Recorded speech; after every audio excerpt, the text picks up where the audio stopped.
నరఘోష నరదృష్టి ఉన్నటువంటి వాళ్ళు, నరశాపాలు ఉన్నటువంటి వాళ్ళు కనుక బొటనవేలికి సింహం, ఇది సింహం, నరసింహ స్వరూపమైనటువంటి సింహం ఉంగరం కనుక పెట్టుకుంటే అది బంగారంలోనో ప్లాటినంలోనో అని కాదు, మీ శక్తి అనుసారము మీ స్థాయి ప్రకారం వెండిలో చేయించుకోండి, రాగిలో చేయించుకోండి, తప్పేమీ లేదు.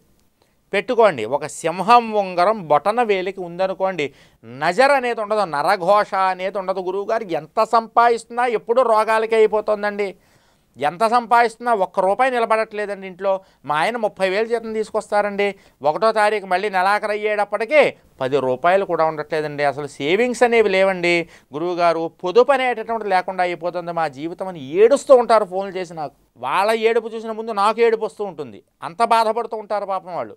అలాంటి వాళ్ళందరికీ కూడా నేను ఇచ్చేటటువంటి సూచన ఏమిటి అంటే, బొటనవేలికి మగవాళ్ళు, చెప్పేది జాగ్రత్తగా గమనించండి, మగవాళ్ళు మాత్రమే కుడి చేతి బొటనవేలికి ఒక సింహం బొమ్మ, సింహం అంటే ఎవరో కాదు, సాక్షాత్తు నరసింహస్వామే కలిగినటువంటి ఒక ఉంగరం పెట్టుకోండి బొటనవేలికి, అలా ఉంచుకోండి. నరఘోష పటాపంచలైపోతుంది. మీరు 10,000 రూపాయలు మీరు ఇంట్లో పెట్టారని కూడా 10,000 రూపాయలు అలాగే ఉంటుంది అంతే. ఏదో వేరే రకంగా వేరే దోషాల వల్ల 10,000 రూపాయలు ఖర్చు అవ్వాలి, నరఘోష అనేటటువంటిది తగ్గుతుంది.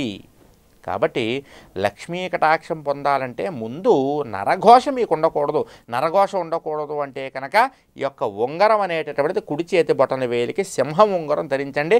బంగారంలోనే అయినా నేను చెప్పను, బంగారమైనా వెండైనా రాగి అయినా ఎత్తడైనా ఇనుమైనా ఏదో ఒకటి చేతికి మాత్రం బొటనవేలికి పెట్టుకోండి. అలా పెట్టుకుంటే మీకు నరఘోష అనేది తగ్గుతుంది. కాబట్టి నరఘోష నివారణ అంటూ మీకు జరిగితే మీకు ఆటోమేటిక్గా అనుకున్నట్టుగా మీకు అనుకున్న పనులన్నీ కూడా నెరవేరిపోతాయి.